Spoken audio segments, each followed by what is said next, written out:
Right.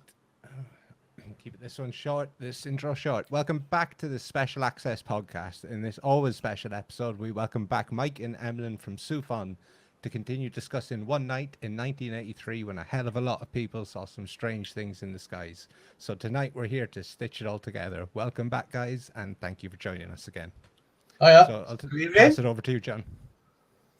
Cheers, Dave. Okay, guys, welcome back, Mike Maunder and Emlyn Williams of SUFON, the Swansea UFO Network. Your regulars on the show now. Before we crack on tonight, I'm gonna tell our audience, and we're going to be talking about part 2, basically, of Night of the Triangles. That's what we're going to be talking about tonight. But before we crack on, I'm going to tell the audience what we're going to do on the next show to whet people's appetites, because I'm quite excited about this, and I've always wanted to learn more. Now, filmmaker James Fox, in his movie The Phenomenon, shared the story about the school in Zimbabwe in 1994, when 60 children at the Ariel School had a close encounter. And the investigative journalist Ross Coulthard recently shared in his documentary, also called The Phenomenon, the 1966 Westall School UFO case in Australia, which was another very close encounter. And as I've mentioned, we're going to be doing these shows because Wales is basically a world hotspot in UFO activity, and we want to share this fact with as many people as we can. So again, what people don't realize is that Wales also had a UFO case that made the news and made the press in the UK, and that was the 1977 Broadhaven Primary School encounter. I'll just show a couple of pics of that, just so people know what we're going to be discussing on the next show. So these are what made the local press. The children basically would drawn what they'd seen. Very, very similar, basically, to what happened in those other 2 countries.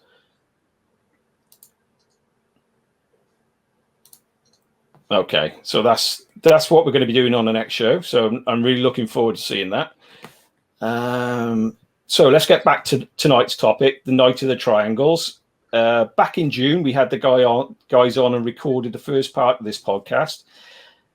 And basically the event that took place in January 1983 in South Wales, when various craft of all shapes and sizes were seen right across the country. And if you missed the first episode, that's obviously on our YouTube channel. You can catch that on the podcast as well, wherever you listen to your podcasts. If you do go on the YouTube channel, if you could do us a favor and please like and subscribe as well. We need as many members as possible on that. Anyway, let's pick up where we left off, guys, and discuss the other witnesses. Do you want to carry on there, Mike? Yeah. Okay, we'll do a share screen. I had it to stream. Oh, I know. It was down here. There we go. I've done it, mate.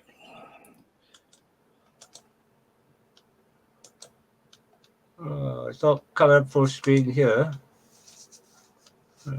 Medium view. Minimize it? Because he's done it there, like. What? Minimize. Oh, you can't see it from here, could we? Maximize then.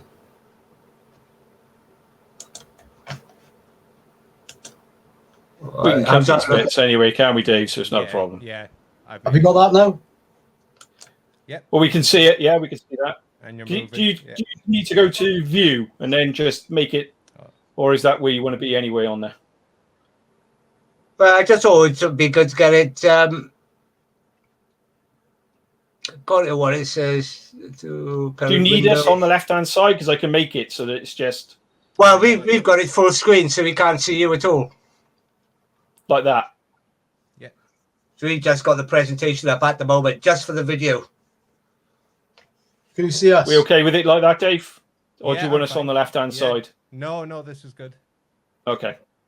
What's happening now? Right, we're okay now? Yeah, we're good. Yeah, carry on. Yeah, this is Peter Watkins, who was living up on Town Hill at the time with his, I think his wife. They were together, weren't they? Yeah. They're still together now, even all these years later, yeah. Obviously, he was a young man at the time.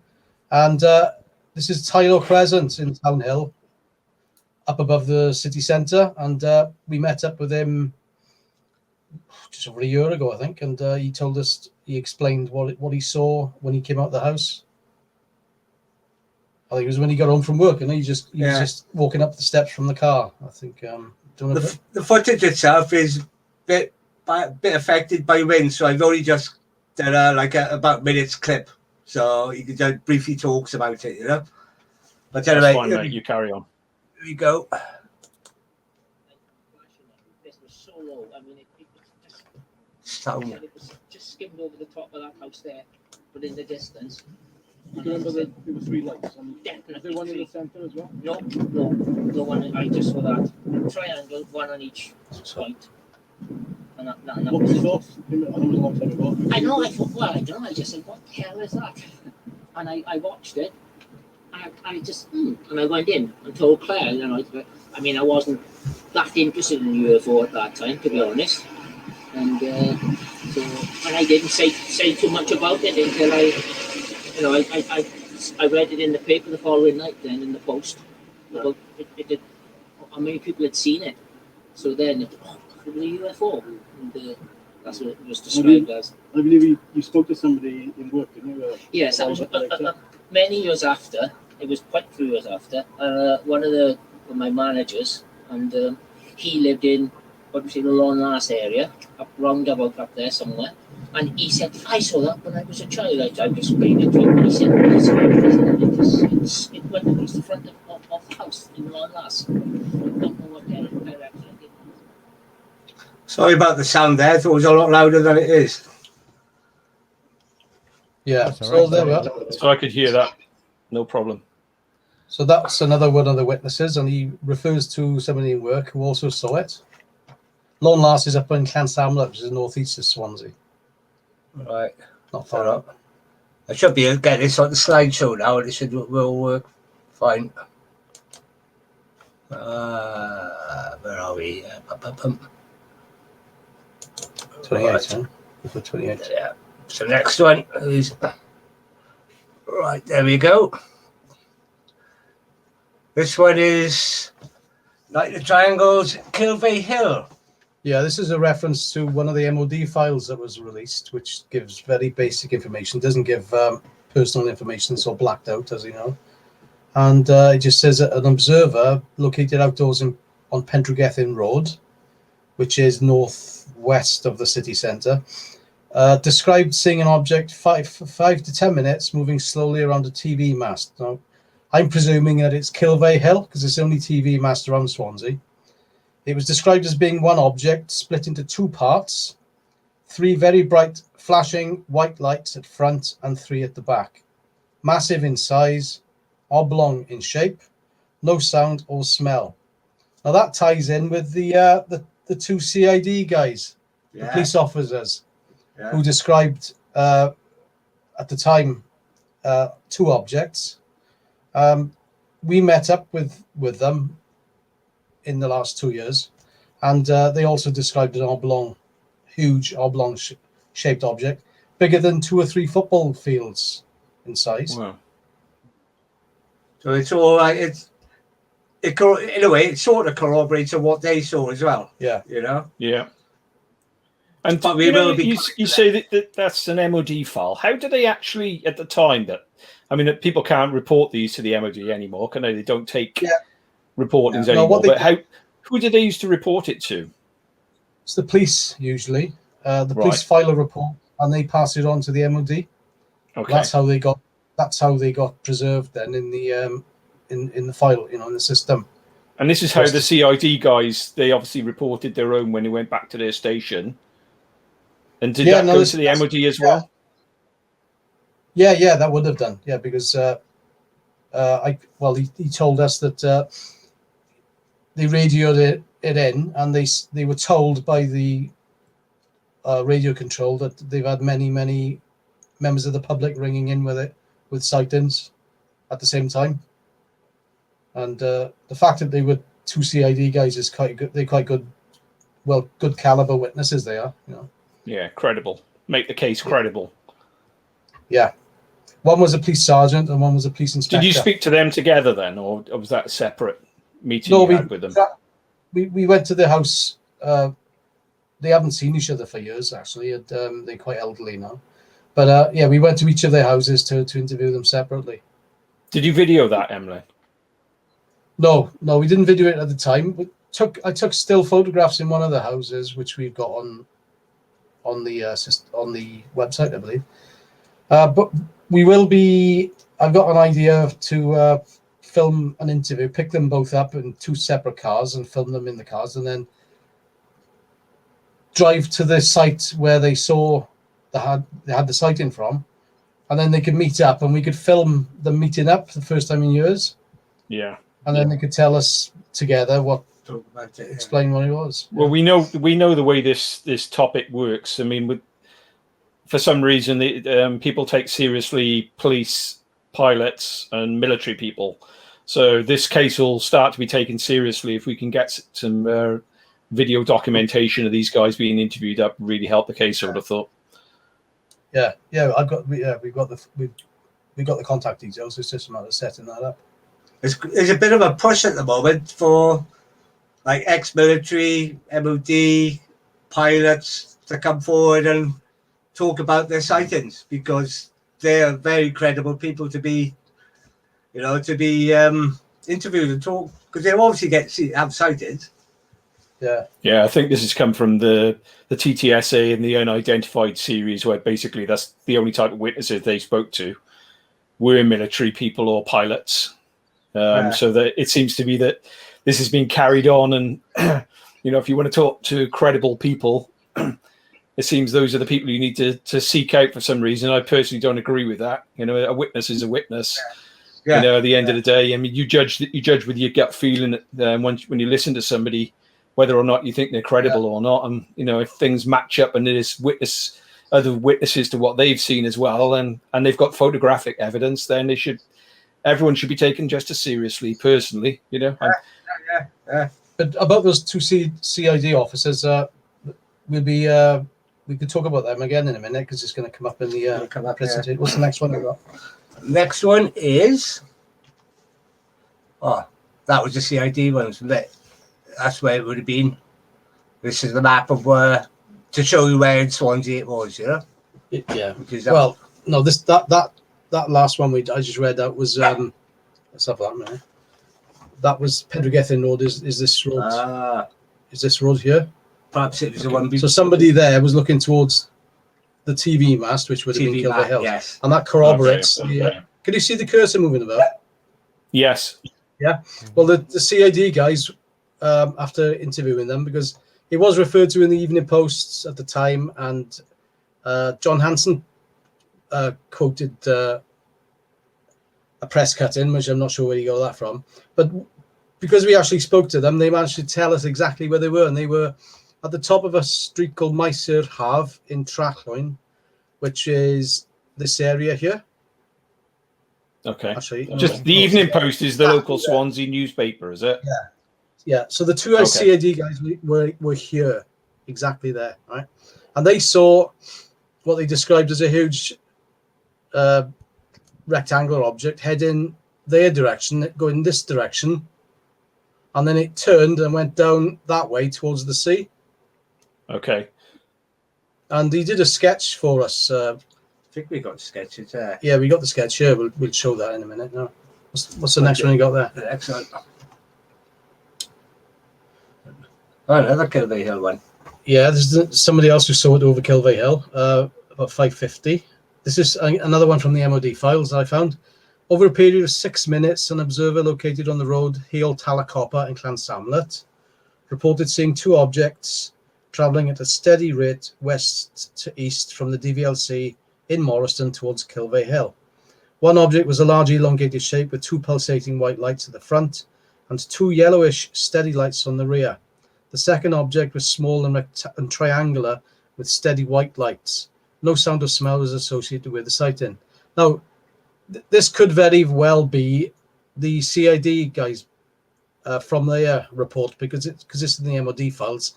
It doesn't identify the person who made the report. Yeah.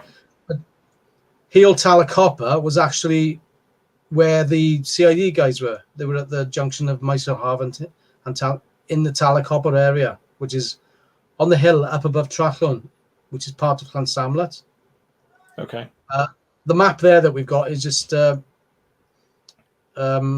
approximate location of where the witness was, just for those illustrative purposes. That is. The DVLC is now the DVLA. Yeah. Oh, yeah. The Driver Vehicle Licensing Centre used to be called, and it's called the Driver Vehicle Licensing Authority, which is huge office. That's right on block. the coast, right on the front. Then is it? No, it's up on the hill above Morriston, right next to the M4. Okay. North of. Okay. Right. Is that right? There were a few reports from the MOD. This is the map for it. Yeah, that's the location where the CID Okay. guys were. Yeah. What's that? Got the CID guys next. This looks like something. Right. No. Ah. Oh, this is what John Hanson quoted one of the references for his book series Haunted Skies, Okay. giving his source as the MOD files. So obviously he's getting his information from the same place that we did in the last two cases I just read out. This is 5:55. This is again about the same time. An aircraft-shaped object moving far too slowly to be an aircraft, showing 6 lights at the front and 3 lights at the base, was seen over Swansea Airport heading west over the Gower Peninsula. Okay. Now that could have been. Have we talked about David and Carol Batcup yet? Living in Don't Calais. think we have. We've come up to them. Yeah, because another 2 witnesses we spoke to, which we will be videoing quite soon.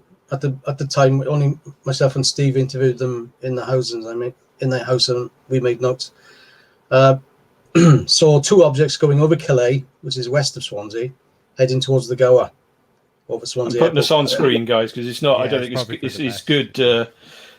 It's not going to look that good for people just watching. Just a PowerPoint presentation. We need to be on here so they know that we're actually all here together and discussing it. Carry on. Sorry about that. Yeah, all right. So yeah, that's from the MOD files with very basic information of the witness. Just says quoted by John Hanson. That's my phone up there. Okay, what's the next one? Move on. This is the one showing you where Swansea Airport is in relation to everywhere else. Yeah. That was the what we just did. Yeah. So as you can see, just on the edge. This one is in Landor. About 6 p.m. We had one of our SUFON meetings a couple of years ago. We gave a presentation about the night of the triangles, and I put something in the local paper in the Evening Post, talking about this particular night where so many people saw triangles. And we had a few people come to the meeting who were witnesses. One man didn't want to give his name or his identity. He was very, very sketchy. I think he was a bit scared, actually. But he told us where he was. He was in the Landor area, looking down into the valley at Cum Level Park. And he saw a black triangular craft displaying lights hovering over the Morva area, which is roughly where Swansea City Football Club have got the Liberty Stadium now. Oh yeah. Swansea's .com stadium. And he said it was low, and he was actually looking slightly down onto it because he was on an elevated position on the hill. So this is quite unusual for a UFO sighting. He was actually looking down on the object. Very It was about the size. He said it was about the size of a bus, and he said it was just above rooftop height and was drifting slowly. Move to your left slightly, Emily. I can't see you on the camera. They're going to see a part of your head. That's it. That's better. Yeah, and again, that was about 6 p.m. So, and that was at a low altitude. At the same time that these 2 big objects were seen over Kilvey Hill, the CID guys saw it going over the valley towards them. So it can't be the same object, but it's at the same time. Yeah. This is what coming up time and time again is objects seen at the same time but in different localities. And different Or shapes. sometimes in the same locality. Or this guy said it was a black triangular one. The CID one saw a huge oblong object with a triangular one behind it. I mean, have we catalogued how many different shapes there were? Because of now well, we've got to be about 6 or 7 different shapes already and different sizes. What, on this particular night? Yeah. Well, ours is slightly different. Quite a few of the others. We've got oblong one, you got the chevron one, you got big triangles, small triangles. I've been trying to work out from the witnesses' testimonies whether the witnesses to the same object traveling over, because they were moving over an area. Look at I'm wondering whether this is like slide 9 territory, altered perceptions, manifesting as different things for different people. You know, the object that I saw, you know, nobody else saw this miles wide craft. Was it really a miles wide craft? Was it a small little craft? You know, there was just my perception, maybe it was altered. You know, it makes you wonder. It really does make you wonder, because we're all reporting different shapes and different sizes. Yeah. They're all in different locations around the same time. It's strange. An object, the same object viewed by different witnesses in different localities, can alter the shape of the object to different people, depending on the angle of view, maybe. Yeah, that as well. Yeah. This is, you can see where this one is. You know, it's not far from some of the other ones we've just talked about. Yeah. Yeah. You know, they're quite close together, the sightings. Round about the same time. You could do with a map with all the witnesses in South Wales pinpointed. Yeah. I've got one of those. Yeah. Okay. Yeah. What's the next report? Oh, this is Roland Betts. Now, unfortunately, Roland Betts is no longer on this planet. He's passed on to another dimension, and passed away, in other words.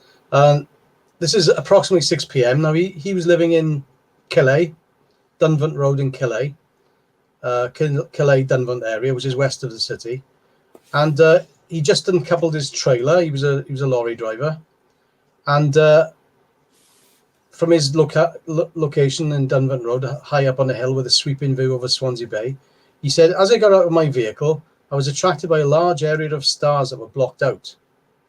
There was a massive round object.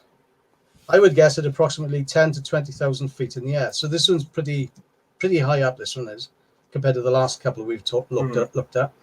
It appeared to have lights around the perimeter and was absolutely silent. If it was moving very slowly. For some reason, it didn't sink into my mind what it might be. I went into the house and told my wife that I just seen a UFO in the sky. Imagine my surprise when she told me that a program had just been interrupted by a news broadcast relating to a UFO having been sighted over between Swansea and Cardiff by many people. Now, that was quoted by John Hanson again in his Haunted Skies. So there was a news report on the night of the triangles of a UFO being spotted in the area. Can we get hold of that?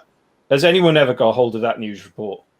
I wondered if it was over the radio rather than TV, because I can't see it being on TV. So it could have been something like Swansea Sound or the Wave. The Wave one. It just says it's just referred to a program. It doesn't say if it's TV or radio. Yeah. It was just interrupted by a news broadcast.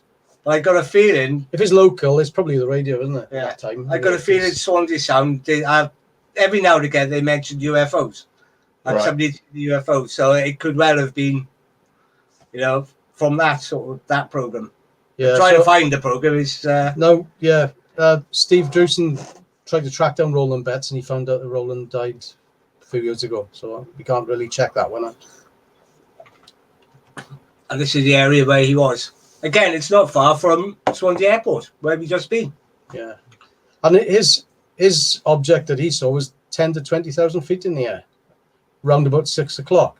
Same time as the CID officers and that unidentified witness who was in Landor, who was looking down on the object. Obviously not 20,000 feet if he was looking down on it. Yeah. At the same time. About the same time. Okay, next one. I cannot believe that there are no pictures. No. There's all these witnesses. In 1983, we still had cameras in 1983. You know, it was that night. It was that night. True. Not many people walked around with a camera like they got like now. If you had mobile phones, there'd be loads of people walking around. Yeah, mobile phones. And a lot of these witnesses as well were children at the time. Yeah, true enough. Yeah. apart from the ones which passed away or very elderly now. Anyway, this is the CID guide. Do you want me to read it out or just? Yeah, go for it. Yeah.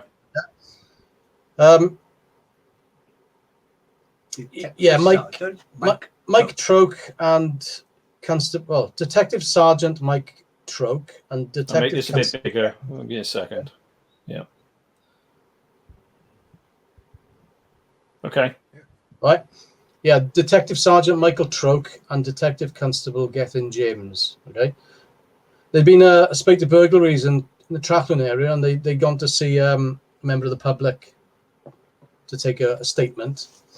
And they were just coming out of the house, which is right at the top of Meiser Hav in the Talacopper area. And looking southwest, really good view down the valley, because I'm actually from Trachlin. I know the area really well. I grew up there. I actually did a paper round probably to the house that they're talking about there. And Mike said, "Good God, what the hell is that?"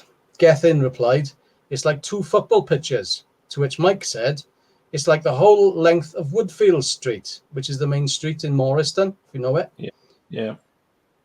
And then Mike described it as being rectangular with flashing blue lights arranged along the sides. And there were 2 blue triangular lights at the rear, all part of one object moving slowly towards them from the southwest. So up the valley from the Lando area, if you like, and Kilvale. It was about half a mile to a mile away from them in the southwest, moving from the Landor area. It was blocking out the stars behind it. They were looking up at it at an angle of about 45 degrees. There was no sound from the object, and when it was roughly over the Winchwen area, it slowly turned to the left, which would have been the object's right. So it turned right itself, But from their viewpoint, it turned to their left and shot off to the south towards Swansea Bay. Now he says shot off, so presumably it speeded up. They heard over their police radio that many reports were coming in from the public about seeing unidentified objects in the sky. There were a number of calls from the Port Tennant and St Thomas area, which was in the docks area, south of Kilvey Hill. About 2 hours later, back at the station, they received a phone call from the RAF at Uxbridge. This is interesting because the RAF were taking an interest here, and they were interviewed separately. So did the RAF contact the police, or the police contact the RAF? Yeah, they received a phone call. The RAF contacted the police. So they must have seen something on radar. Yeah, is that what we're assuming here?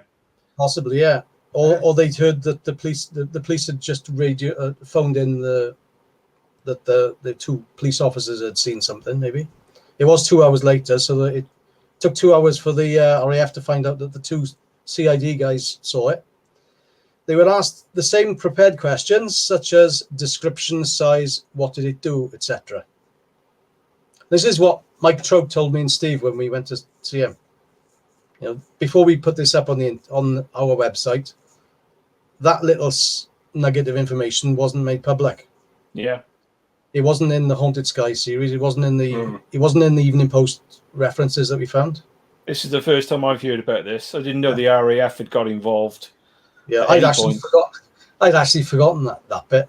It's a pretty important bit, and I forgot about that bit. Right, later, BBC Wales telephoned and asked Mike for an interview, but he declined, fearing that they would be ridiculed, which would have obviously been the case at that time for the police. If you remember, Alan Godfrey got ridiculed at the time, didn't he? And that was only 3 years before. So yeah, but don't forget that. Oh, it's gone. I can't. I was going to say now. Carry on as you were. So have we got this drawing that you did? I think so. I'm not sure. We got. Oh yeah, in the local newspapers there were a couple of articles over the days after, and one of they quoted like the MOD because they had obviously spoken to them about it. And don't forget, last time we had this, on part 1 we talked about a helicopter being from Brody flying around Swansea Bay. Yeah. So they obviously knew something because there was a helicopter in Brody. Yeah, search and rescue helicopter. Yeah. They said, yeah. Anyway, this is the area where they saw it. Again, Micey Half area, you know. Yeah, on the Trackland Talacopper area. So it's quite on a hill. Yeah. Yeah. Anyway, here's a picture of Mike Troke now doing his drawing. So this picture I took when me and Steve went to see him. I haven't got the Now, just drawing. go back a sec. They did so that the RAF contacted the police. There's no reports then of jets in the area or anything else on later that evening, or they didn't send up any planes to look into this then. Not that If you remember, when we interviewed Milan and what's his brother, isn't it? Byron. Byron, yeah. Milan and Byron Baliak in Gosainan, they sighted. Yeah. They told us that the following morning, very early, there was a hell of a lot of military planes flying around, jets and helicopters. But that was the following morning, you know, but good 12 hours later. Makes you wonder why they would think it would be necessary to come the next day for what are they going to see? It's strange, isn't it? It's strange, unless they've picked something up on radar that we can't see ourselves and they've gone to investigate. Or maybe it just took them a while for the wheels to get in motion to organise it. You know, 83, it's, you know, that was like 40 years ago, isn't it? Yeah, didn't have the internet then. So it was all word of mouth and telephone and stuff on the radio, and maybe overnight they don't forget. Maybe we still have got the Cold War going on, and if a war's going to break out, you know, they're supposed to scramble quick and get up in the air and see what's going on. So you'd think, you know, they could scramble a plane or two or a helicopter and get it up to take a look. It's strange that they come back the next day. That's what I'm getting at. I mean, unless they've had a report of something still in the area the next day as well, and they've gone to, you know, they've reacted to that. Perhaps they obviously knew about it in the night because they phoned the police station and talked to the police officers, you know, so they obviously knew something was going on. Yeah. Right. I think that's the part of this case that we need to do a bit more research on. I think. Find out. You know, can we do a freedom of information request on what the RAF were told, how they found out, you know, what was going on, and maybe find out a bit more about the police side of things through that as well. So you can send a FOI to the police to see how many phone calls they had and et cetera on that night. You know, this one's another witness about 6 p.m. This is another MOD file. The witness's location was Llwynhendy, which is Llanelli area, just between Lucker and Llanelli, overlooking towards the North Gower area, you know, over the estuary. Yeah. The witness says over a period of 10 minutes, saw two objects, long, one in front of the other. Second object had large red steady light on the front and a flashing white light in the center and tail of both objects. It moved from the Swansea direction and then headed towards Gower at a steady, slow speed. So that could have been the sighting that Roland Betts, the lorry driver, saw. Maybe from a this witness would have been at a distance and just described heading over the Gower. And the first thing you got to realise with these, when people make a report like this was at a time when people were getting ridiculed. And there was a lot of, you know, you take a lot of stick for saying I saw a UFO. You didn't want to look an idiot. And that we've got all these reports from one night from all these different witnesses who put themselves, they've contacted, it's not just, you know, they phoned the police and they've reported these things. They're not just telling their mate down the pub. They phoned the police and they've put a proper report in as much as they could do. It's pretty shocking. And at the time, there was a system in place where the police had to make a record of the report and then pass it on to the MOD because it was to do with objects in the sky. You know, could be defense issue, couldn't it? Yeah. So they had to do that. Yeah. Now, what do they do now? I don't think they do that anymore. And don't forget, it's I've gone blank again. It's a long day, isn't it? No, and it's just been in the House of Lords. They've just held, you know, they just I can't even think what they call it, but they basically just some baroness has basically come from the Ministry of Defence and said in the House of Lords that they do not consider this a a defence risk of any type, so they're no longer investigating it. Yeah, well, That's basically, so there is nowhere to report these things anymore. I mean, that's what they tell us. I find that hard to believe personally, but I think there is probably still somebody still investigating. It's just we're unaware of it. Nothing going on behind the scenes. The MOD closed their public UFO reporting desk in 2009, didn't they? Yeah. And they said they closed the books, so there's no more filing the reports. But I think it still goes on behind the scenes. Yeah. Don't forget then that people would be phoning the MOD to say what this plane is up, what this triangle looking plane is. Yeah. So they phoned the police, they phoned the MOD, and that's how we came across these MOD. But then I phoned the police on the night when I saw the object land down by the Lucker estuary when I lived down that way, and the police kept on coming back to me, but I never seen a report. They never got to the MOD from what I can gather. And that had all stopped at that point. It was literally me talking to the local police station. That was the end of the road for it. Yeah, well, that was 2010. Yeah, it was a year after. The desk open. There's two massive military helicopters passing over my house. Sorry. All right. They come for you, mate. We'll catch it on film, the abduction now. Yeah. Go like that as you go in. Yeah. Sorry to interrupt there. I felt the need to mention it. Yeah, that's the location of Llwyn Hendy where that last witness said that looking across the Gower in the south. Yeah. So I press that one, huh? Big one. Yeah. Right, this is another MOD report referred to in the Haunted Skies series by John Hanson, citing South Wales Echo, which is a Cardiff paper. Okay, 6:05, a silver-coloured saucer-shaped object, different, showing 4 or 5 lights flashing in rotation, was seen motionless in the sky over the steelworks. Now that would have been Port Talbot at 6:05 p.m. British steel back then. It's tartan now, isn't it? Yeah. A few minutes later, it was joined by a second UFO. The two of them then moved off towards Swansea. This is 6:05. It's all happening. 6 o'clock was the time that, we've talked about 4 or 5 cases now. Yeah. And they're all roughly about 6 o'clock. Yeah, I think Milan and Byron was 6:15 and Orllwyn Jones. So it is dark in the UK, so people don't realise at that time of year, it's dark in the UK at around 6 o'clock in January. In the US. Yeah, it's 5:30. And I noticed in the MOD report, it records the time period as being 1750 to 1815. Okay.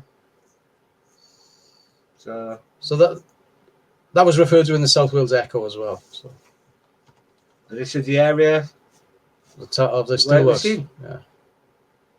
So they all, you can see all the areas just in a certain area. Yeah, they've hugged the coast. And is that when you pinpointed where these people lived and the ones who reported it? Is that what you've noticed, that these objects have all hugged the coast? Yeah, they're all around a certain area. They haven't ventured into mid Wales or anywhere like that. You haven't got any witnesses up there from the same night. Nothing in the Brecon Beacons or that sort of area. I found one report from Merthyr Tydfil and a couple from Cwmbran. We have got at least 3 other night of tried witnesses to chase up. One of them was up in the valleys, and I can't remember where the other 2 are, but they were all around. These are new witnesses that have just come in, yeah. Wow. So we're still. This case is still live and active, and we are still getting new people coming forward even now after all these years. I mean, this is 1983 for everyone listening. Long time ago now. Yeah. Long time ago, and that's pretty impressive. It made such an impression on them. They're still coming forward. That's amazing. We don't prompt it or put anything up online or anything. They just contact us with a sighting they had on a certain date, and you look at the date, you think, "Oh, right, yeah, that's the triangles." Often they, as I said earlier, they were children at the time, but it made such a profound effect on them. Yeah. It stayed with them all these years. Yeah. Tell me about it. Yeah. The next one. It's Baglan. This is 6:30. Richard Gravel was observing the stars through his binoculars from Baglan in Port Talbot. He observed 3 sets of bright lights in triangular formation, traveling slowly in an easterly direction. He assumed at the time that the lights belonged to an aircraft, as some of the lights flashed on and off at regular intervals. He was struck by the absence of noise. As the lights were going over, a shooting star traveling from the northeast to southwest passed immediately behind the lights. Now, Steve and I went to see this gentleman. He still lives in the same house in Baglin. And he actually gave me a photocopy of his diary entry. He actually wrote it in his diary, so it records the exact time, obviously the date, which is a nice little document to have. And 6:30 p.m. Now, what he saw, they were heading northeast to southwest. Coming from the northeast to the southwest direction. Can you put that on the website, Emlyn? Can you put a copy of that on the website so we've got? Yeah, it is. It is on the website. It is on there already, is it? All right. Yeah, Okay. from there, yeah. That's what I. That's where he was when he saw So it. going northeast to southwest would have been coming from behind the mountains behind him. So he said he was going towards the east, and he lived in Port Talbot, so it's going towards Newport. Is that the direction it's going? From the northeast towards the southwest. So it's heading out over Swansea. So it's heading towards Mumbles, the Mumbles, you know. Okay. 30. Okay, moving on. Next one. This is MOD files again. 6:30 p.m. Same time as the last one. An observer located on the highest point of Swansea on a hill, in inverted commas, presumably Town Hill, saw 3 white flashing lights moving at a steady, slow speed towards Swansea Bay. Now, I think that's referring to the last witness, I think. Because Mike, I'm just going to stop you. I got to get my head around this. Every one of these MOD files, you think people phoned the police on the night and reported they got inundated. Yeah. Yeah, They were inundated with calls. Yeah. Well, literally, Mike Trout told us that because when he radioed the station, they were told that there's been loads of people phoning up. it must have been to have a little slot on the local radio station to say that there's UFOs been seen. Can we pause a second? I've just been told I've left the lights on in the van. It's all teamwork as far as I can see. Yeah. Okay, I'm back. There we are. Emlyn, I was just saying now that David Marler contacted me last night, and he did an interview a week ago with Martin Willis, a podcast, and he said what great work the guys in Wales were doing on triangles, and he's told me he wants a copy of this interview and to keep him informed of any other interviews that SUFON do, because he's really interested in what SUFON is doing and he's really impressed. So you're aware. I said to John, it'd be great if we could do a podcast with him, but similar to this. Yeah, we can do that. I can arrange that. Yeah. He's part of my chat group, so he's we can talk to him anytime we want. I'm sure he'd be more than willing to have a chat. Yeah. He's even offered. He said to me before, can we do a Skype call and things, And that was before I started getting into doing these podcasts. So. Well, he'll watch this and you'll hear that. We can keep this bit in. Not all the reports are up on the website yet. I'm just reading some of the ones we got on the website, and I'm trying to drag out a few more from my head in a minute now. Let's go for it. See, this was where that was this is where that one was. Presumably, it doesn't give them much information about that report. It's just MOD file on a high point above on a hill. A heavy redacted piece of paper. This is June, lovely June. Yeah, this lady comes to our meetings every month, and when she came to the first meeting, I realised who she was. I couldn't believe it because I was trying to track her down for a while. June Thomas, and she of Bonamine, right? She worked at the Viscose plant, which was a sponge factory in what is now the Marina area in Swansea. Okay. It's now where a load of flats are being built. So in the docks, the western docks, sort of near the city centre. Yeah. She was just leaving work and she saw in the Evening Post at the time, which she actually did a drawing of what she saw. They reported 2 triangles that she saw. But she actually told us it was actually 3 triangles. But one of them, because of the proximity of the buildings of the factory, one of them sort of was she saw it as it moved behind the building, you know. So she saw 3 anyway. 2 of which she did drawings for that she saw clearly, but she saw one just disappear behind the building as they were moving. And are they triangle shaped or are they like boomerang shaped? You know what I'm thinking here. I saw 3, and mine were boomerang shaped. So. In a sec, we put the drawing up that she drew. Okay. They were classic triangles with white lights at each corner and red lights in the center. Anyway, TR3B types. Yeah. Yeah. She said she saw. I'll read out what was in the Evening Post at the time. Okay. Yeah. June Thomas of Pentracreath Road, Bonamine, Swansea, had just finished work as a cleaner at the Viscose plant at South Dock when she saw the mystery objects. Mrs. Thomas said today she discounted theories put forward by Swansea coastguards that the lights she saw in the sky were meteorites burning up as they entered the Earth's atmosphere. What I saw was 2 objects, very big objects, moving across the sky slowly and without any noise, she said. Call them flying saucers, if you will, but they were definitely not planes or meteorites. Okay, that was in the Evening Post on the 21st of January, 2 nights later. And I wrote this. June Thomas is now one of SUFON's regular attendees at meetings and has given us more information regarding her sighting. She actually saw 3 triangles. She just caught a glimpse of the leading one in the formation as it was obscured by a factory building. Because she managed to get a good look at the other 2, it was these she did drawings of, which appeared in the newspaper. The craft were out over Swansea Bay, heading southeast, and she saw them turn to a more easterly course in the direction of Port Talbot, moving her right to left, until they too, like the first one, was obscured by the Viscose buildings. Okay, and this is the drawing that was published in the Evening Post. Okay, you see that? What year was that published? That was 2 nights after. So this is in 1983. This got published in the Evening Post. 21st of January. That is shocking, isn't it? I mean, we're all the pictures we saw, the Belgian wave, except was that going on the same time in 1983? No, that was the Belgian wave then. 89. That wasn't it? Wow.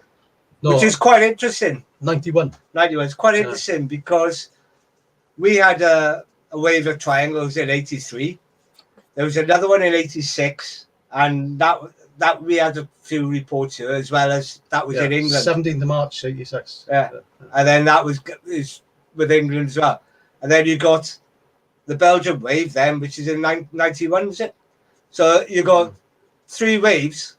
David Marler touched on this. 3 waves, and they only go as far from Wales, across parts of Wales and Britain, and then over to France or Belgium.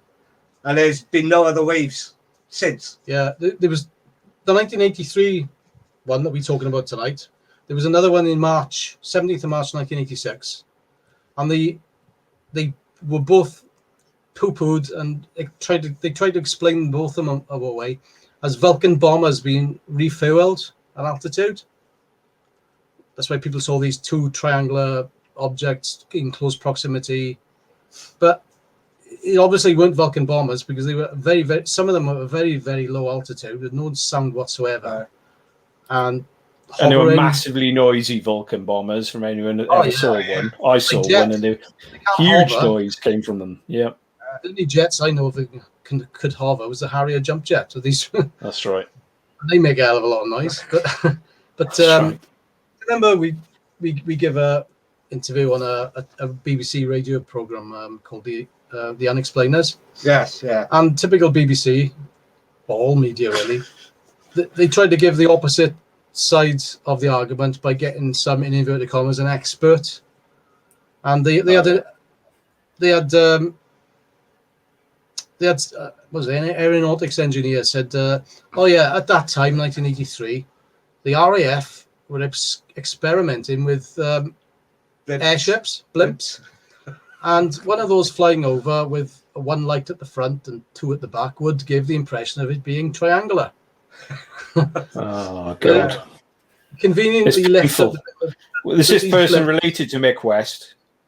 Yeah. He conveniently, obviously, hadn't read all the reports, and the fact that the witnesses saying there was no noise whatsoever was pretty important, because a blimp would make noise because they got petrol engines on them. Yeah.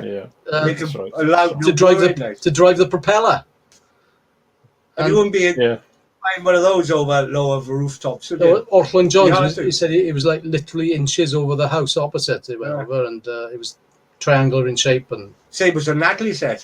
You know, hers was huge. Yeah. Above and old Troy and Hovering. Natalie lived like two streets away. This lady that drew the three that looked like the TR3Bs, what size did she say they were? triangular. What size? I think it was medium size, isn't it? Maybe one big one and two medium ones. What size are we saying when we're not talking football field size like other witnesses are describing? Well, in the Evening Post, she said she saw mystery objects, discounted theories put forward that they were meteorites. What I saw were two objects, very big objects, she says, moving across the sky slowly and without any noise. Okay. Well, and obviously she did the drawings of them, so she must have seen them in pretty good detail to make the drawings. Which she sent into the Evening Post.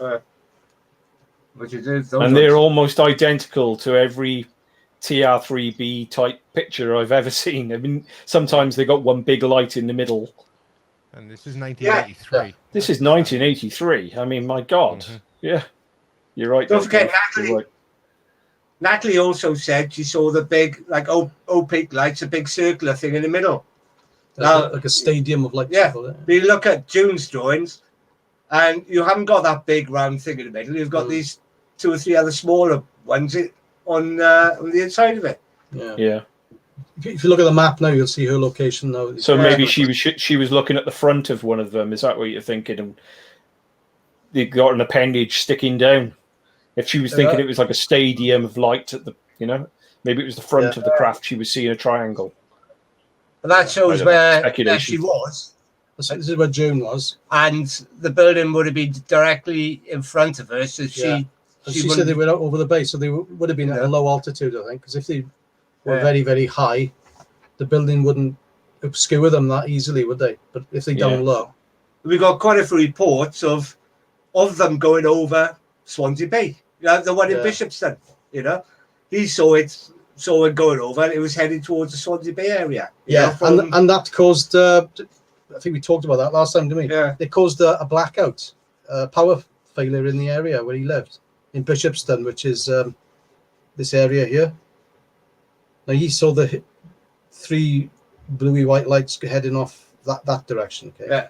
Now, I wanted to talk last time about this interesting point about this power outage, because we interviewed one guy who said that he worked in the Alcoa factory, which is here in Wanaloith, which is northwest of the city, and he said he was on nights. He was on days. He said when he went to work the following morning, all his workmates who were on night shift said that at about tea time or 6 p.m. something like that, all the lights went off in the factory, but they didn't all go off at the same time. They didn't go off instantly. Yeah, it's like a knock-on effect. They went off from the north end of the building to the south in stages.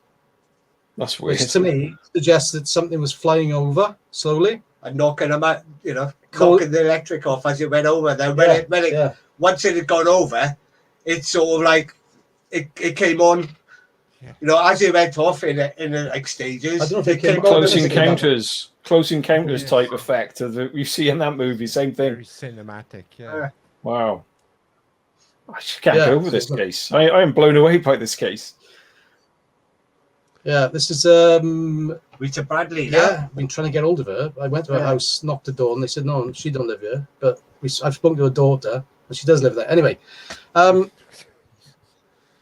Rita Bradley. This was a reference from the Evening Post at the time on the 20th and the 21st of January.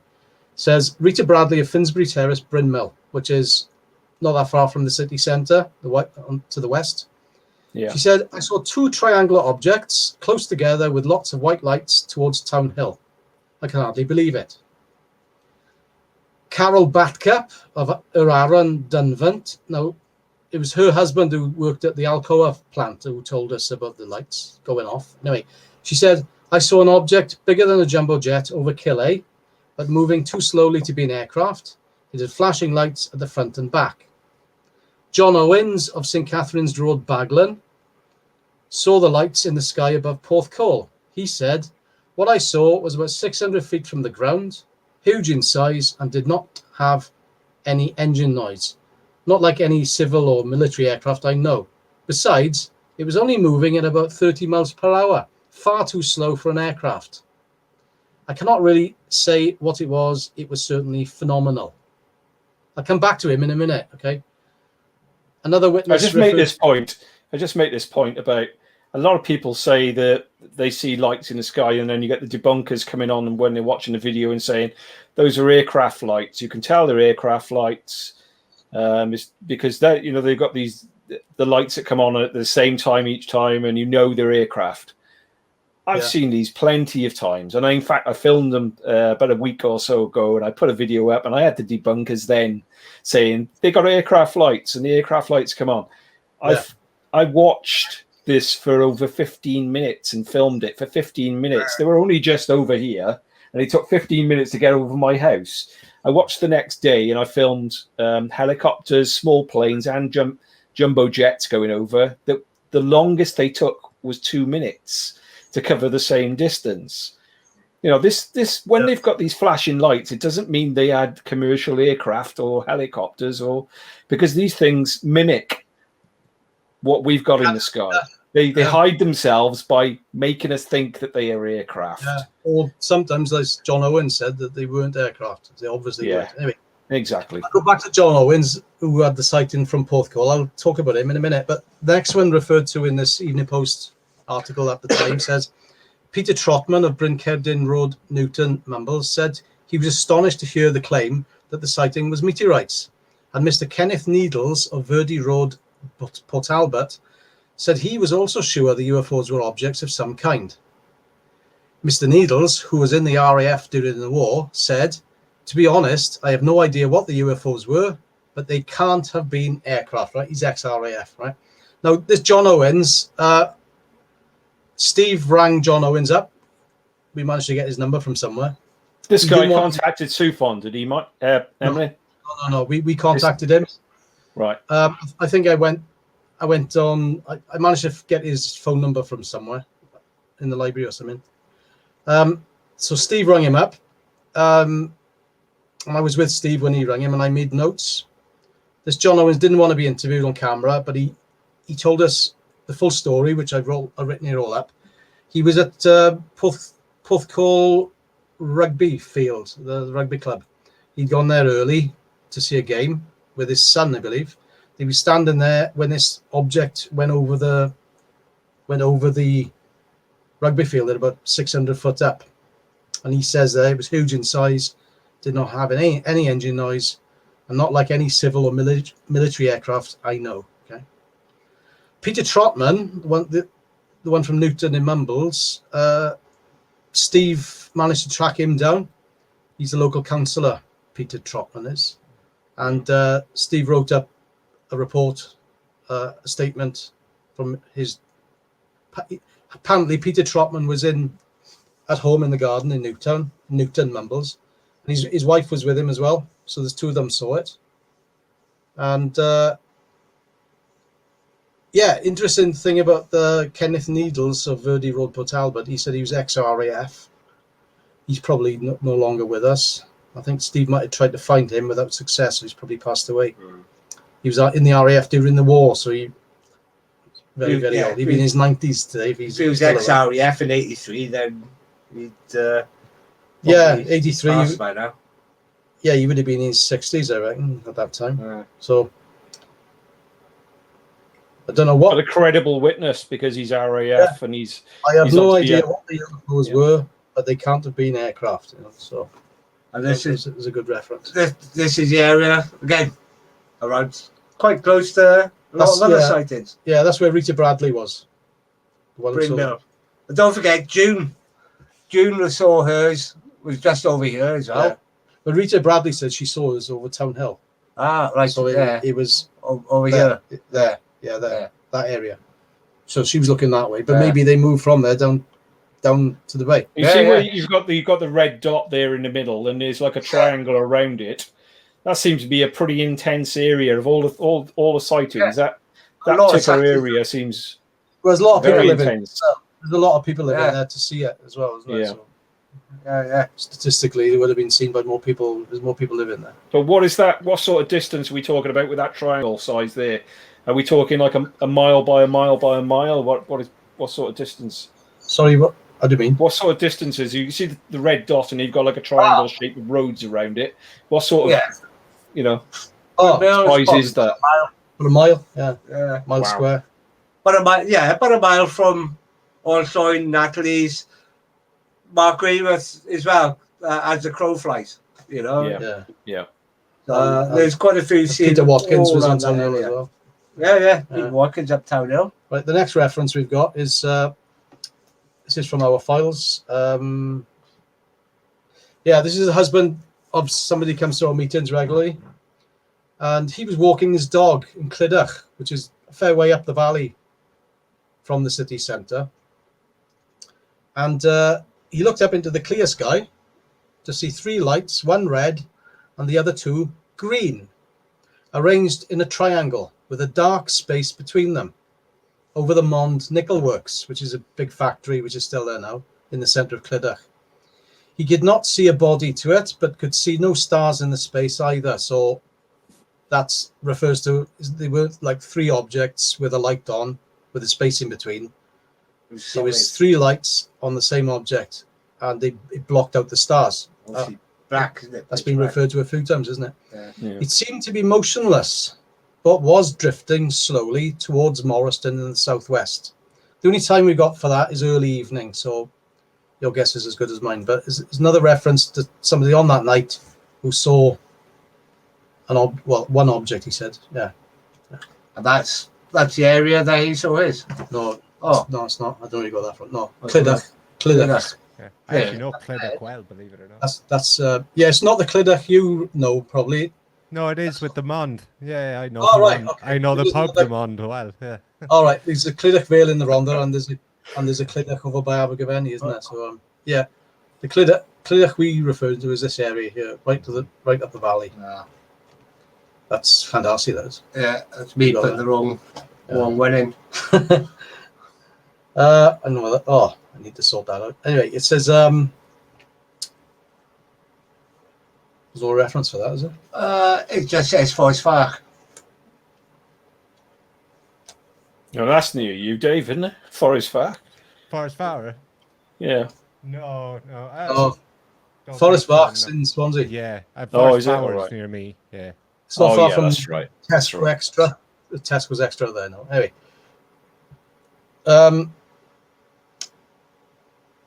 I was visiting my girlfriend, now wife, and was just getting out of my car when it appeared over the houses, quite low and perfectly silent. It must have been about the size of a football pitch, as someone else said, if not bigger, with dim lights underneath. I didn't actually see the back end because the acceleration on it was so fast, and again silent. I don't think anything we have can accelerate that quickly, and with no noise from a standing start. 1 minute it was there, next it was gone. Anyway, if something's come out of your article, my kids always thought I was winding them up. They don't. No, cheers. Simon. Did you say the shape then? Or you said Difficult football to read. size field. Did he say the shape as well? No, it just says big. Difficult to read that because he doesn't use punctuation. He says, all I can remember is that it was early evening and it was dark. The address it came from Forest Park direction over the houses at probably about 10 mile per hour. It appeared speedboat shape at first and just kept getting wider. It must have been about the height of 3 houses.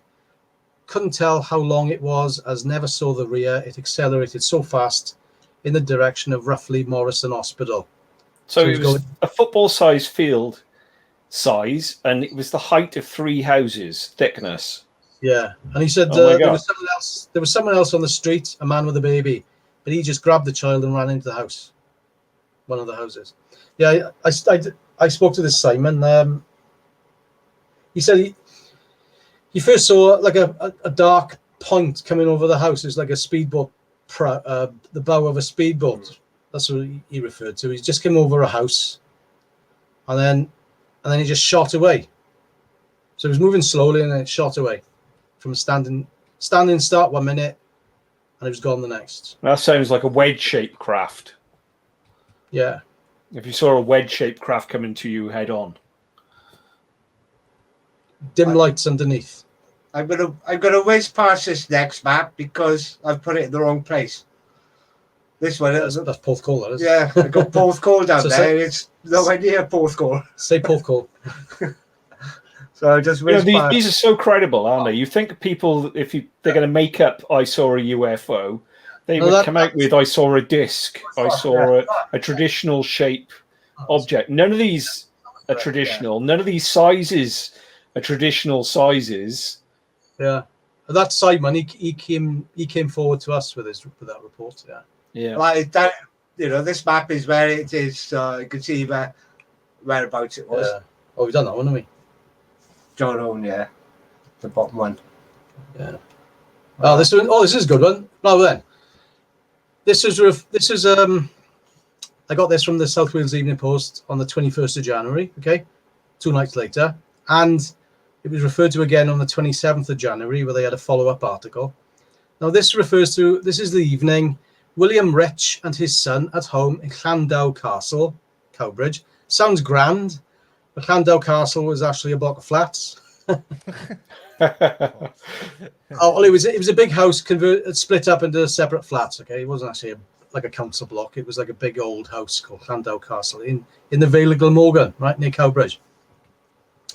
Bill Rich, William Rich, with his son, saw a large triangular object passing in a westerly direction towards the Bristol Channel. So it came from the direction of Cardiff. Okay. A little later, they also observed other lights which were pulsating but stationary. And William Rich, or Bill, is a member of BUFORA, British UFO Research Association. Right? Ooh. Fora. Yeah, BUFORA. At the time, in January 1983. Now, I managed to find in the BUFORA journal his report on this Night of the Triangles, which he didn't really go into much detail. I think all his information came from the press cuttings at the time, South Wales Evening Post and South Wales Echo. He didn't actually go out in the field talking to people.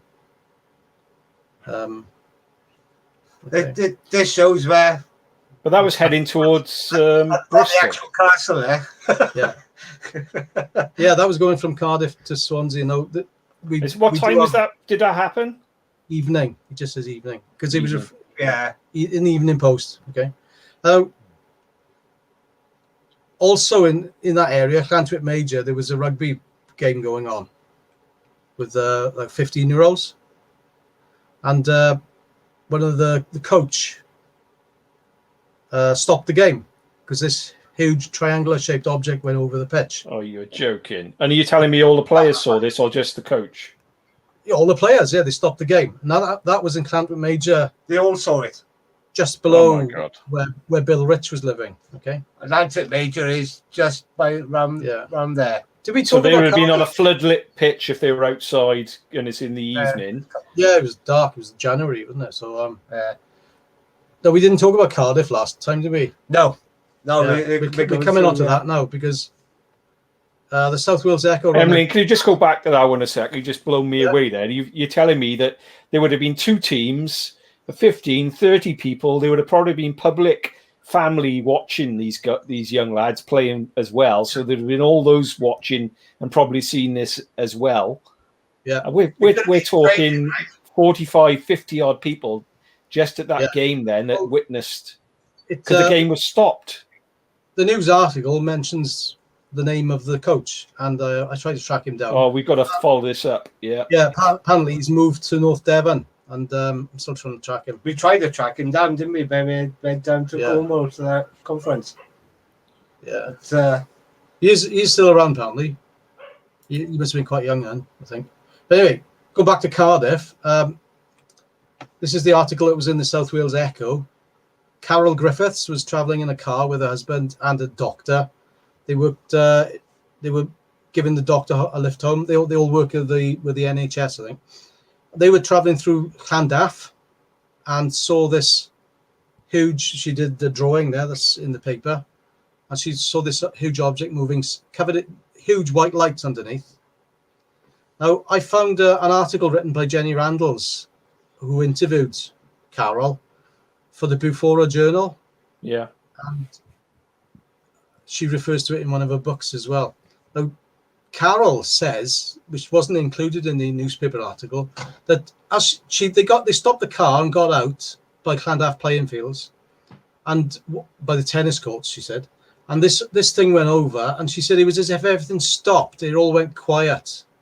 Oh, and there were really? people driving past in the cars, oblivious to it, as if nobody else could see it but her and her husband. And her husband was in the car, but she got out to look, and she said everything was really quiet. And Jenny Randalls refers to this phenomenon as the Oz factor.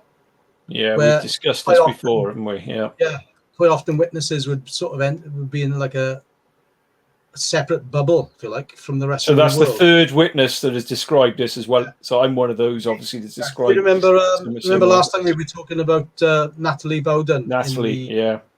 And her family were disinterested. Yeah. And She said everything was quiet. It wasn't cold. It was January. Yeah. It wasn't cold. She couldn't feel the cold, and it was all sort of quiet. And then when the object disappeared, she didn't see it disappear. It was all of a sudden it wasn't there anymore. So this is three people. This is me in Newport. This is Carol in Cardiff and Natalie in Swansea, all describing basically the same experience and feeling Jenny strange, Randalls on the same night. Yeah, yeah. Wow. Yeah. And this object was heading. I can't read that. Was it? I got my glasses. And I'll just mention now, I've never heard of Carol before. This is a new one on me. All right. And I've never met Natalie. I've never spoken to Natalie, and yet we've all got exactly the same story on this for the sound of things. Yeah, it was. They say they encountered a giant triangular-shaped object with white lights along the border of the triangle. Some reports say it was larger than a jumbo jet and had a red light in the middle. Mother of four, Mrs. Carol Griffiths of Hale Penlan, Whitchurch, was being driven home from work at 7 p.m. 7 p.m. Okay, remember that now. When she saw the object over the River Taff, close to Llandaff Rowing Club. She said today, my husband stopped the car. We were so amazed. It looked like Concorde taking off, but it was stationary in the sky. I normally poo-poo things like that, but it had to be a UFO. Mrs. Griffiths' husband, John, who works with her at the Air Call Limited, a communications company in Cathedral Road, said he saw a similar object above Pentwyn earlier in the evening. A passenger in the car, Dr. Nrabendra Deb, which presumably sounds Indian, who practices in Caerphilly, said the object seemed fixed in the sky. I don't know what I was looking at. I have never seen anything like it before, he added. South Wales Police say they received a number of calls reporting UFOs between 6 p.m. and 7 p.m. yesterday. So South Wales Police would be Cardiff Police, would it? South Wales and Swansea and Cardiff. Yeah. Two separate. Yeah, it's the whole of Glamorgan, really. Okay. The first sighting reported 4 flashing lights in the sky, and within minutes, 2 detectives reported watching a silent object. That's the CID guys we just talked about.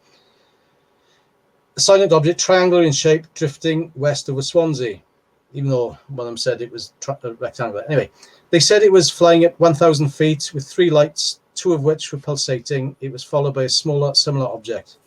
The RAF received 2 similar reports. Right, reference to the RAF there. Yeah. Again. 2 Police reports. spokesman. This is just what the Echo knew about. Anyway, a police spokesman said the reports would be treated seriously. Quote, at present, we have not got a clue, but inquiries will be made, he commented. All right. So the last sort of 2 paragraphs you could put down to being Mike Choke, and because they had a call off the RAF that night, talk about what they saw. Yeah. Now, that's in Llandaff. Now, interestingly, Llandaff Primary School, Eglwys Wen Primary School in Whitchurch, which is in the same area. A lot of the children and the parents that evening saw this object because they talked about it in school the following day. The teacher got them to make a huge picture together, like a big collage of the object. No. And it got in the paper. And years later, they had a sort of reunion, and there was an article published in. This is the night of the triangles. These kids all saw it and they drew it when they went to school the next day. You're kidding me, though. Obviously they weren't at school when they saw it because it was in the evening. It was after school hours. But they were all so full of it that the teacher got them to make a big. This picture was like meters across, and they put it all on the wall. You know, remember what you used to do in primary school? All the kids used to make a big collage together by cutting out bits of paper and sticking it in. It's what they did in Broadhaven as well. Yeah, but in Broadhaven, they were all separate pictures, weren't they? Yeah, but the teacher got them all together and said, right, separate rooms, you do a drawings of what you saw. Yeah, no, Eglwys Wen Primary School. Right? So I went on the local Whitchurch Facebook hub, all these little communities have little hubs. And I put a comment up saying, does anybody remember a UFO scene in 1983? And a lot of people in Eglwys Wen Primary School saw it. And I must have had about 6 people come back saying, yeah, I was one of those kids. So we've got the names of a lot of them. And it's just a matter of going down and now interviewing them. I'm not being funny. You hear about big cases, and then there is this. And this is just, there are so many witnesses that I was unaware of, and I mean, we're not even, when we're talking about 67 or something around that have come forward and actually said, yes, we did see it, and they've made a statement or they've made some comment about it. But then you've just said there's a load of kids in the school that saw it. We haven't added them to the number. There's a load of people that were at a rugby. There's another 50 or 60, there might have been or more, at the rugby field when they stopped the game. Yeah. Oh my God, this is mind blowing. It might just be training, as in having a training session. Yeah, You'd have 2 teams. You'd have 2 teams. You'd have people for 2 teams. Yeah. It's mind blowing. This is where Carol was when she saw hers. So we moved well away from Swansea now, and we're starting to go to Cardiff. So to give people an idea of the distance between Swansea and Cardiff, we were talking about 55 miles or something around that. 40 miles. 40 miles. Okay. City centre to city centre is 40 miles. Okay. So nothing. As the crows flies, absolutely nothing. No. Wales is very small, so people are aware. Yeah. This is the. Can you see that? No, this is the South Wales Evening Post article from 2 nights later with June's drawings in. Because on the 20th of January, it was in the Evening Post, and the Coast Guard said, what they said people saw were probably meteors. So big response to that. Meteors never, say all the UFO spotters. All right, and that's the article that mentions a lot of the people's names, some of which we've tracked down, and some of which came forward.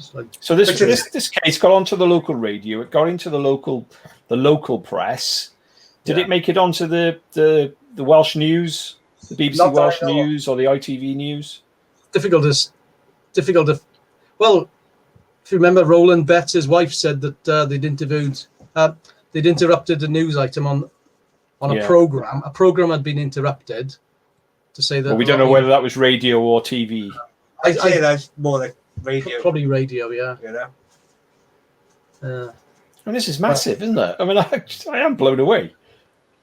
When people come up with they've seen UFOs in the sky, they always go off and try and find, it's meteors, or it's. This is the biggest case that has ever been in the UK. There is no 2 ways about it. Forget Rendlesham. There's no comparison. Comparison. It's quite unheard of. This is, to be honest. Night of triangles in a lot of areas. Not many people have heard about it. So. No. It's quite a big thing that went on that night. And yet, I asked Nick Pope. I said this in part 1 of this interview we did before. I asked Nick Pope if he'd even heard of this event, and he hadn't even heard of it. What the hell? And yet, we know now the RAF were informed. The MOD had the files, and he didn't even know about it. Yeah. Can I just remembered another witness that we interviewed, a guy called Alan. I won't say his full name. He was living in, that one Simon who, in Forest Park said he was like a speedboat. Yeah. Yeah. 2 streets away, there was another boy called Alan who was out in the street. He got his grandmother out to have a look at it. He said he saw this huge triangle going over, and he told us that his uncle saw it as well. But this will make you laugh, right? This will make you laugh. His uncle, who I believe is still with us, and I've been trying to contact this Alan again to try and get his details. So anyway, this Alan was in a place called Cadley Mill, which was not that far from Forest Park, down the hill towards Gosainen direction. And there was at the time, it was like a dark lane with no pavement, like a country lane. Okay. And as he was walking along next to the edge of the road in the dark, he thought something was coming up behind him. He thought it was a lorry. He jumped in the ditch to get out of the way. When he turned around, it wasn't close encounters again. It wasn't a lorry. It was this gigantic triangle at low altitude coming up from behind it. Oh my God. Brilliant. Yeah. You couldn't make that up. Yeah. And they wouldn't make it up. That's the point. No. The outlandish stuff is the stuff you believe in this topic, I've found. The mundane stuff is the stuff you can take with a pinch of salt. But when they're a little bit like, you wouldn't believe it knocked me off on my bike, or that's the sort of stuff you take notice of. Yeah. Wow. This is a map that Mike's put together showing roughly the localities of some of them. All the sightings. Because there's probably I've probably got about another 20 or so to put on, I know, but they're not on the database. So. There's one reference from Cumbraen, and another one, Abercanide, up by Merthyr Tydfil. But this is just taken from the database we got. So we know we got more sightings out there. So there'll be a lot more red dots on this to show, where all the sightings but obviously, it's a lot more intensive in the Swansea area. That's the point here, isn't it? Yeah, there was another guy called Craig. He was 15 at the time, doing a paper around Langland, which is near Mumbles there, just there. Yeah. He told us that he saw this huge triangle going over the Gowan, over the sea, that way. Yeah. Another witness said that they saw these 2 triangles going over the Gowan, over the sea that way. So they went over the Bristol Channel, which went over Penland. We haven't. Have you looked into the opposite coastline for the English Channel? The Bristol side. Yeah. Have you looked into reports on that side? Mike's been talking to somebody down that way. I was chatting to a guy because I put a post up like saying, night the triangles, and the guy said, we were down in Ilfracombe. I used to live in Ilfracombe, and I know there were witnesses down there. One was a fisherman on the rocks, and he said a massive one went over Ilfracombe and then headed up towards Cardiff. What time did he say that happened? He didn't quite know, but it was pitch black. It was early evening, and there was he said there was another witness that saw it as well. He said it was in the papers. So when we went down to Cornwall, we stopped, and where did we stop? It became the B, wasn't it? Barnstable. We put going into the Barnstable library and looked at all the microfilm, but we couldn't find anything for that time to say that it was in the paper. In the papers that we saw. But he might have just got mixed up with the dates then. Yeah, but he was adamant it was on that night because he said the same night as because he sort of followed the triangles because he said pointed out straight away. Said, Can you imagine if this happened now with all the people with mobile phones? It would be incredible. And if it happened in New York or LA or something. Exactly. Yeah. Little old South Wales got this. I mean, this has got to be the biggest. This is Phoenix Lights standard, but that was one giant craft. We sound like we've got about 20 giant craft. Different shape sizes. Some could be the same objects moving in the same place, seem like different people. Yeah, but some are at the same time, but in different places, doing different things. Some big, some small. I'm blown away. Yeah, because there is a hell of a lot of substance to this case between the CID, ex-RAF witnesses, MOD files, A lot. possibly the earliest depiction of a TR3B I know of, or can think Yeah. of. The rugby game full of witnesses, and another, well, not quite a school sighting, but a sighting by a hell of a lot of school children. Yeah. Yeah, so these are just real people. They're engineers. They've got real jobs, etc. They're not looking for fame or fortune or to get their way onto the conference circuit. Yet they get ridiculed or may possibly even threatened, is the implication from some of these stories, for coming forward with their story. Yeah, and the fact that some of these are they're saying that there's no sound. They should have fallen out the sky. There's no engine noise at all. Yeah. And these are all in different parts of Wales, and they're all giving it identical descriptions. These people have never met. None of them probably know each other. You know, one or two might have been together as friends and saw it together, so they know each other. So it may have corroborated a story between the two of them and got scrambled, got a story together. But the vast majority of these people don't even know each other. SUFON's drawn a few together now in our meetings, and a lot of them, some of the witnesses come to our meetings every month now, and they know each other as friends now. Like I say, that dude lived a couple of doors up from Osloin, or Osloin's dad, and yet they never knew each other, but they saw very similar things going on with their houses. Was that the last one then, Mike? Yeah. Okay. I take the screen share off now. Yeah. Okay. Yeah. You know, then you've even got Mark Raworth. You know, he saw something big going over that way, and he could be seeing what Natalie and Osloin saw after. And there's it's yourself, John, and Jim Thomas, Peter Watkins. Who else? Oh God, it's quite. They come to our meetings now. Oh yeah. Phil Preble, his wife comes to meetings. Peter Watkins comes. Oh yeah, Natalie used to come. But quite a few. So it's had a profound effect on people that since 1983 they've still got a huge interest in this, so much so that they'll risk ridicule by even turning up at UFO meetings and they know they're amongst friends, because everyone has got a lot of people have got stories of what they've seen or they've been abductees, so they can talk freely and not get ridiculed. Some people contact us. There was that guy. He was 15 at the time. He just come out of the chemists in Bryn Hyfryd, which is near Landor, and him and his mates saw these two big triangles going east to west at low altitude over the Bryn Hyfryd square. But he doesn't want his name, or he doesn't want to be interviewed. He just said, "No, I've told you what I saw." I said, "I don't want to go any further." And I think that's, the 99% of people wouldn't have phoned the police. They wouldn't have risked the ridicule at that time in 1983. They wouldn't have told their mates. They may have said, "Did you see something to the neighbour? Did you see that last night?" But that would have been the extent of it in that sort of era. So, I mean, it's so impressive that so many came forward at that time. That's typical of so many UFO witnesses. Most never get reported. Yeah.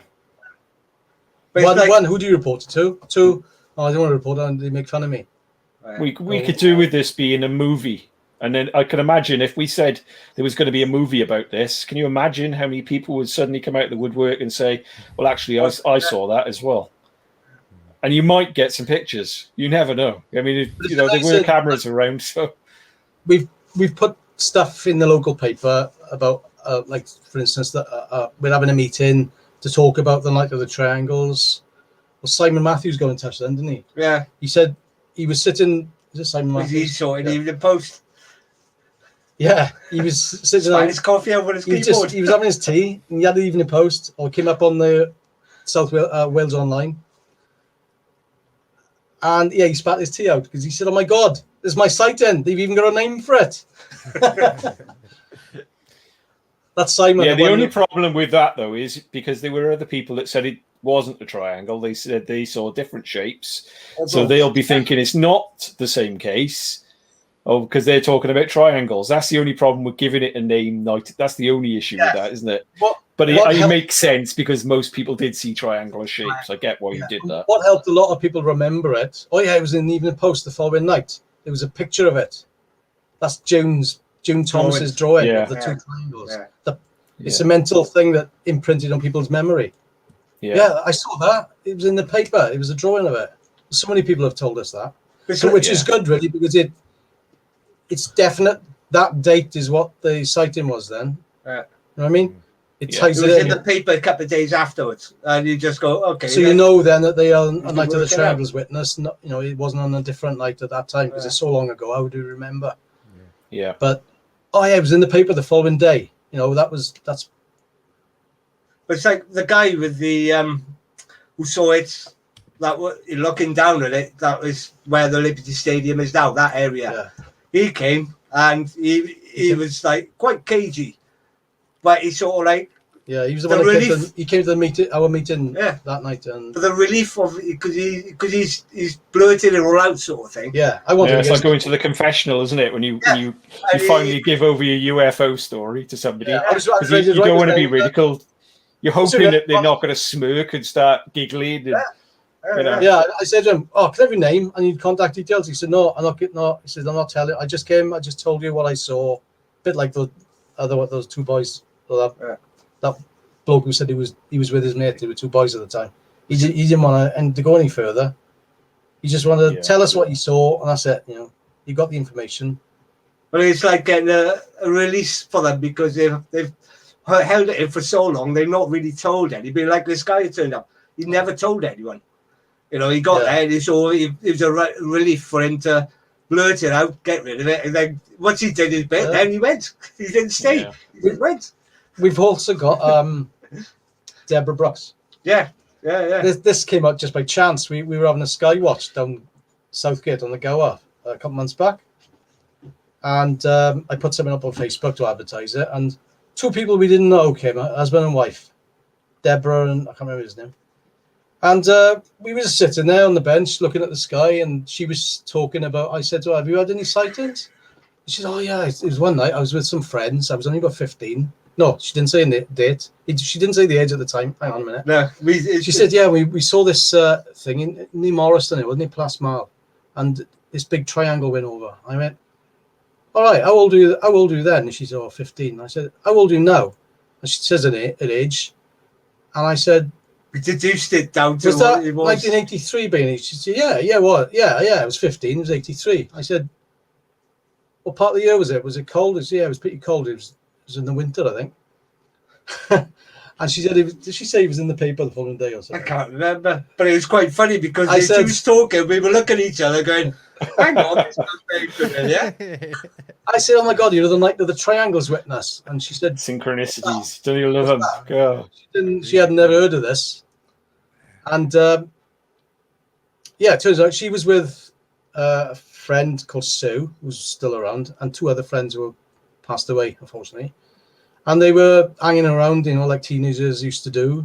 They're all in the house on their computers now. But 1983, I was one of them, shortly before that, hanging around the streets with the mates in Plas Mal, which is or Morriston area in the valley. Yeah.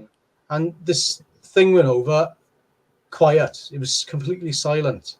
Triangle. There was no lights on it, was there? It was dark. No, dark. But it blotted out the stars, she said. It was a big black triangle that was completely silent, went over them at low altitude, west to east.